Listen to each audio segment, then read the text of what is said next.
Hello everyone, my name is Kimber Grant-Diaz, and today I will be presenting a PowerPoint on managing absenteeism, reducing turnover, and retaining staff in the healthcare field. The three main learning outcomes for this presentation are explaining absenteeism and how to effectively manage it, define nursing turnover, how it affects organizations, and how to attempt to reduce it, and lastly, review how to improve retention of nurses. We will begin by reviewing absenteeism. Now, Sullivan defines two types of absenteeism, voluntary and involuntary. Voluntary means that the absenteeism is under the employee's control. For example, an employee calling off work to finish a school assignment is considered voluntary, while involuntary is outside the employee's control, such as calling off from becoming ill. Either way, Sullivan has determined two main variables that affect the employee's attendance at work: their ability to attend and their motivation to attend. One's ability to attend can be affected by different attendance barriers, such as becoming ill or having an injury, family responsibilities like having to take care of a sick child, or transportation issues like getting a flat tire or having a bus or train on late. Motivation to attend is affected by different factors listed on the screen. When considering the job itself, Sullivan has found that employees who have a more enriched job are more likely to have higher attendance rates as they believe what they are doing is important. But jobs can also have their own attendance barriers.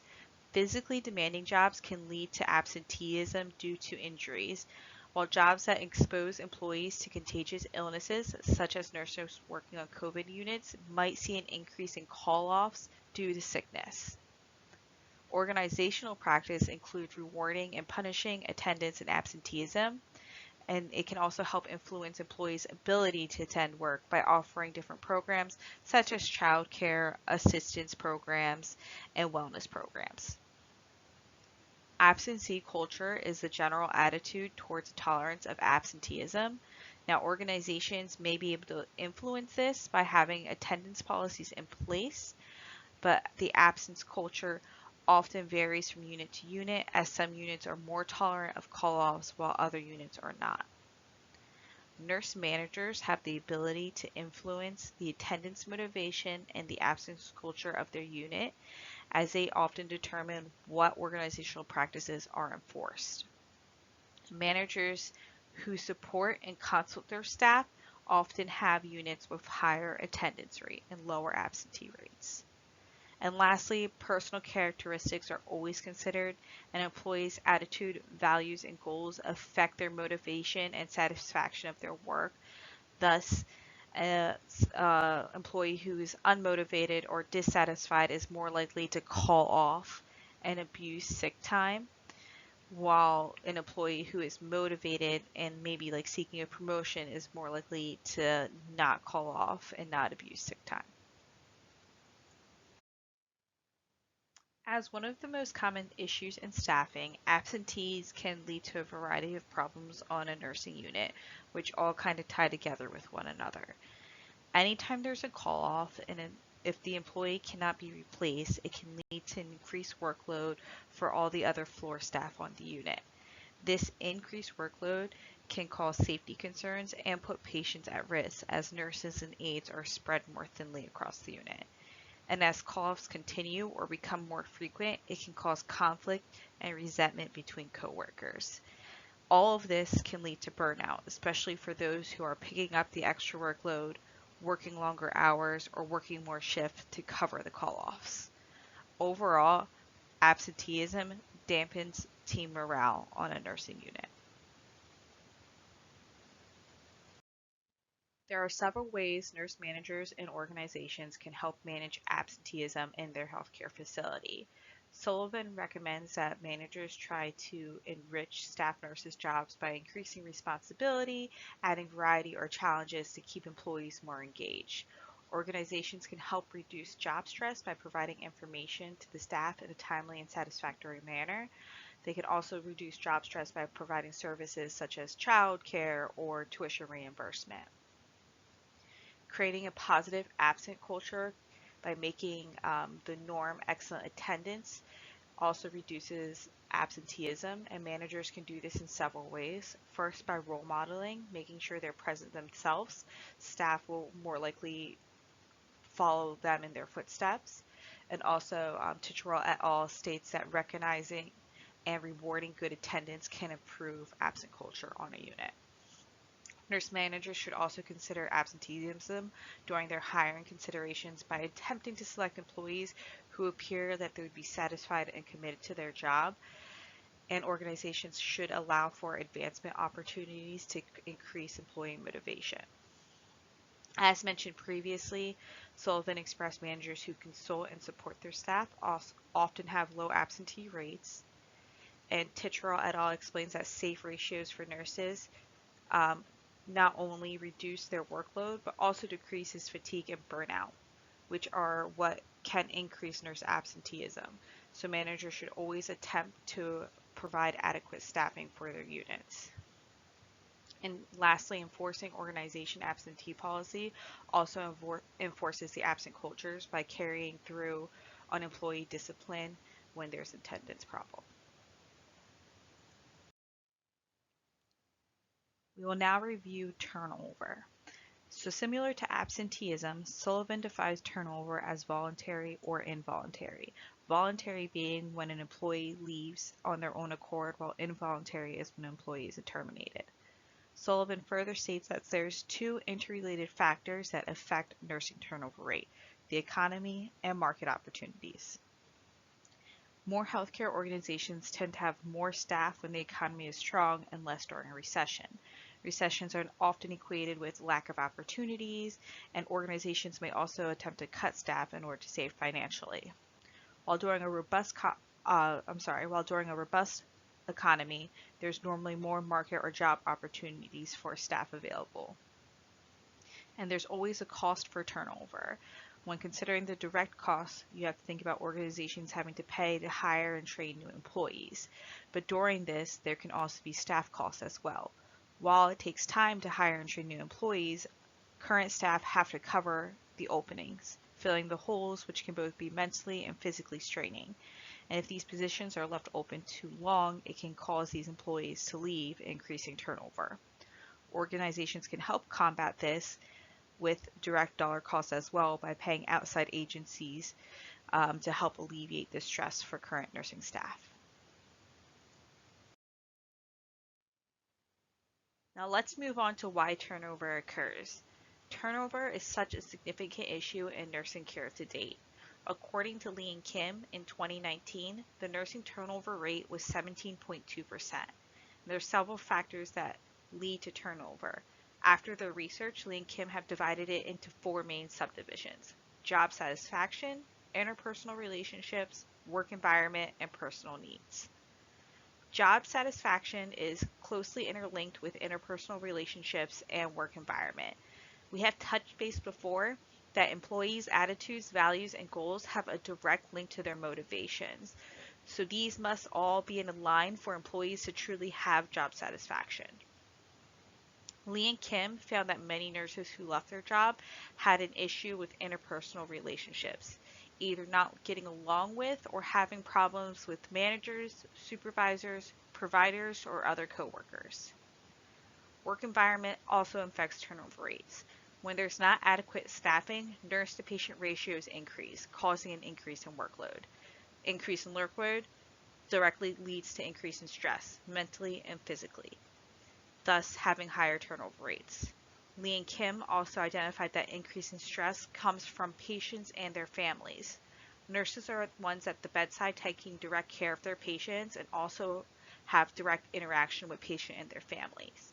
Oftentimes, patients and families go to the nurse when any issue or problems arise, even if the nurse has no control over the situation, which can cause a stressful work environment.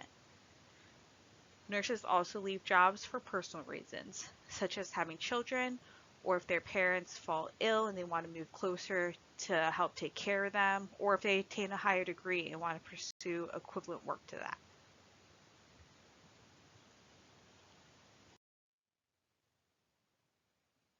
Lee and Kim discussed the following interventions to help prevent turnover.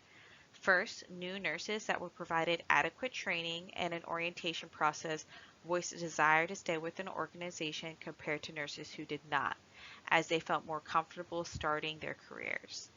It was also founded that mentorship programs that lasted the whole year of a new nurse's career decreased turnover rates by 10% in 2 years.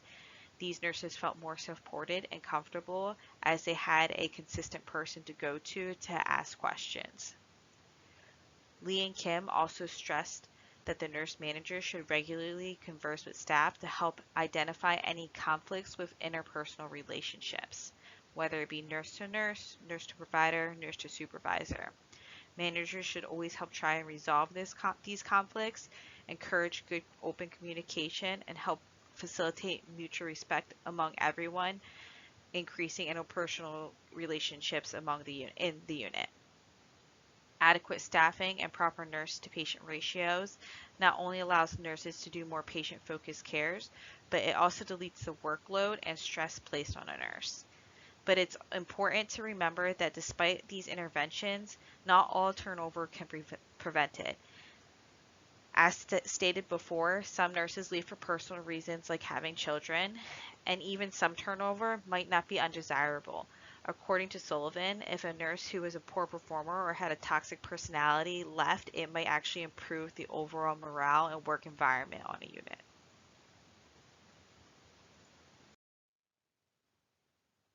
Now let's move on to retention. According to Campbell et al., nurse retention is to prevent turnover and is defined as the intent to continue employment in the nurse's current role. Sullivan expresses that withdrawal behaviors of turnover and employee absenteeism are highly likely to share a common cause of job dissatisfaction. This makes job satisfaction a major key component into retaining staff. There are numerous factors that affect job satisfaction of nurses, including patient satisfaction of their care, the nurse's engagement and commitment to their colleagues as well as their organization, and having a healthy work environment. In Sullivan's research, there was a direct link found between patient satisfaction and nurse satisfaction. They also found that nurses working in a magnet hospital were more likely to have a higher job satisfaction than those not. Employee engagement had a direct link to job satisfaction. The more employees engaged, the more likely to invest effort, recommend, and remain in an organization. According to Sullivan, factors that affect nurse engagement are professional development and growth, teamwork, and nurse-physician collaboration, as well as salary and benefits. Campbell et al. Also found that nurses are drawn to jobs that have higher autonomy, flexibility, and opportunities to develop relations with patients and are able to observe their successes. Campbell found that nurses who felt that they made a difference in patients' lives often had higher job satisfaction, improving retention rates. Having a healthy work environment can also improve job satisfaction. This does not just include factors like lighting, noise level, and odor, but also having good communication skill, true collaborative teamwork, and appropriate staffing, authentic leadership, and meaningful recognition. Campbell et al. Found that conditions such as supportive relationship with coworkers, leadership, and a quality workplace environment were favorable in retaining nurses. There are several strategies managers and organizations can put into place to help improve nurse retention. Having an onboarding process to welcome new hires to organizations and units helps promote good work environments. And as mentioned several times before, nurse managers who often check in and round with their employees in a regular manner can identify any issues and resolve any problems that occur. And it also helps staff and nurses feel supported by their managers with routinely rounds. Both Sullivan and Campbell et al. Stress the importance of developing good relationships among staff. Campbell et al. States that a positive work relationship with a team and management is not only supportive but also encourages participants to remain in their position, helping retention. It's also important to recognize staff for their contributions, performance, and achievements, and this is an excellent low-cost reward that helps retention. According to Campbell et al., allowing nurses to develop and advance their skill not only stimulates them professionally, but also helps them enhance their growth, leading to increased job satisfaction and retention. I would now like to discuss how these three topics are related to COVID-19. McLernan's article discusses how absenteeism has increased during the COVID-19 pandemic. Increased workload has led to increased burnout. Nurses are more likely to call off when they're overworked. Exposure to the virus also has led to increased absenteeism, as nurses and staff are required to isolate for a set amount of time before returning to work. This also ties into staff who contract the virus and become ill themselves. Depending on the severity, nurses may be absent for an extended period of time. Burnout can also cause nurses to leave the practice, increasing turnover in their department. Without adequate staffing, there's higher patient ratios, leading to increased workload, stress, and further turnover. Turnover was also seen when facilities started to mandate the vaccine for COVID-19. There were numerous nurses who did not want to get vaccinated and didn't think it was right to have the mandate in place, as they had previously worked without the vaccine. This caused an influx of nurses leaving the bedside. McLernan states that a way management and leadership can help combat these issues are by giving nurses more support through mental health resources, incentive pay, retention pay, or bonuses.